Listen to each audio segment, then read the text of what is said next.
guys, good morning. How are you doing? So on Sunday, we had a program, a church program, and it was basically teenage led. And we had like a Q&A section, and one of the teenagers asked one profound question. She said that why does it look like sometimes the parents are trying to live their lives through their kids? That don't they know that it creates much pressure? And some of the parents, responded. They were like, "Yeah, parents know the best for their kids. Yeah, I think parents should attempt to. We are trying our best.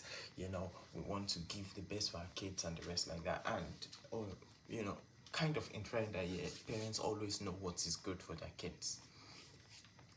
And it got me thinking, you know, that do parents really always know the best for their kids?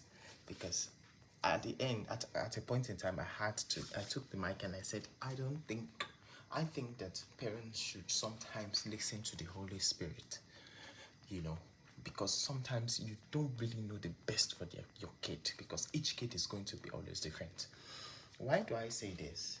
For the past 11 years, I've been working with teenagers. I started 2014, but officially I started teaching teenagers in churches at 2015, I believe, yes. And I've always seen this play out, where I will see the parents push the child with good intention to be the best of themselves, like that. You understand? Then I've seen rebellions. And I've seen kids who have gone to do great by the parents pushing the child like that. I've always seen that cycle. I've seen kids push back. I've seen kids become docile. I've seen kids become docile, do what they want. When they eventually get to a place of freedom, they're off. They take their wings and they fly away like that. Which brings me to this kind of idea, this advice, which I also gave in church. I said, every kid is not the same. Every kid is not the same. That you see your pastor's kid or you see your other kid when you were growing up pass through this much pressure, by the parents, and then you see this one and you say this, and you think that automatically you should apply that to your kid, that it would yield the same results. It doesn't always work that way, because some kids are always going to be different from each other. Some kids respond very well to pressure. Some kids do not absolutely respond to pressure like that. So it all depends on working with the Holy Spirit and also listening to the child, which was what I was hammering on that particular day. Listen to your kid. Listen to your teenager. They are not dumb. Teenagers are not dumb.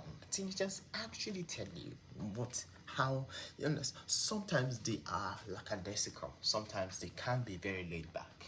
But sometimes listen to them. And I think I should also correct that. I think I should say it. It's a fallacy to say parents are right all the time. No, it's not right. There are many times when parents are actually wrong concerning the destinies of certain children. Many times, very many times, parents are wrong about children. But the thing about African parents in particular, is we never admit that we are wrong to our kid. We never ever admit it. So even when we are wrong doing something, we still continue to persist in this persistence. And your children are watching. They are watching and they are waiting. They are waiting. Which is, it's a good advice. Please listen to your kid. Listen to your teenager. Sometimes, I'll give an example of, sometimes in the past, when I was working with certain teenagers like that, I would always be like, you come and talk, come and preach in front of a big crowd. You come and do this one. After a while, I had a public clash with some of them that time in Ibadan. So most of them that I had, all of them I had clashes with that time. All of them are my best friends now. They are my younger brothers and sisters. Some of them have finished uni, and they're just like that. I had clashes with them. Why? Because they're like, Uncle, why are you trying to get me to do what I don't want to do? Uncle, see, I'm gentle. I don't talk. Uncle, I can't talk. Uncle, I can, you know. And we had that squabble. After a while, I just relaxed. Because why? I started to work, I started to study them more. I started to study their personality more. And in studying their personality, I was like, okay, this one, don't push this much. This one, leave him this way. This one, this. And I think that's a good idea. That's a great way to work with teenagers. Don't push them that much. You know, don't study them. Study them.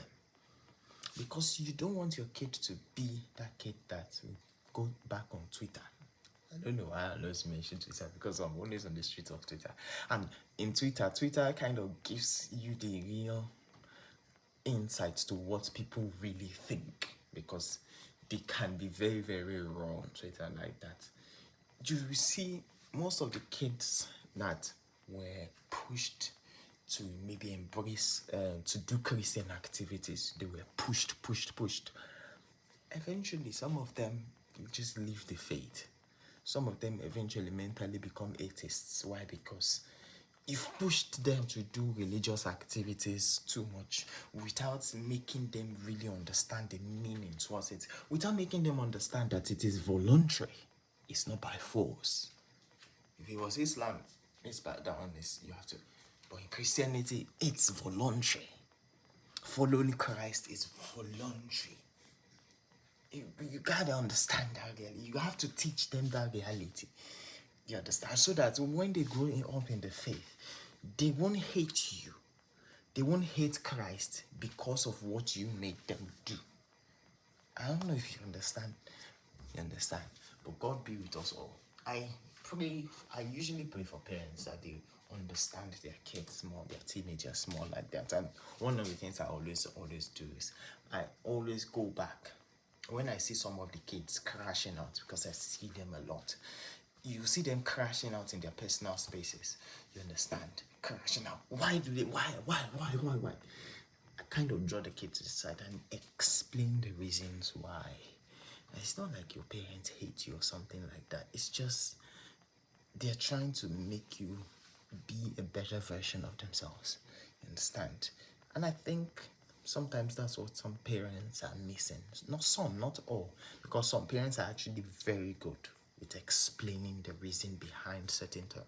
Some parents have taken their kids close and they walk with them. They think with them. Be that kind of parent today. God bless you.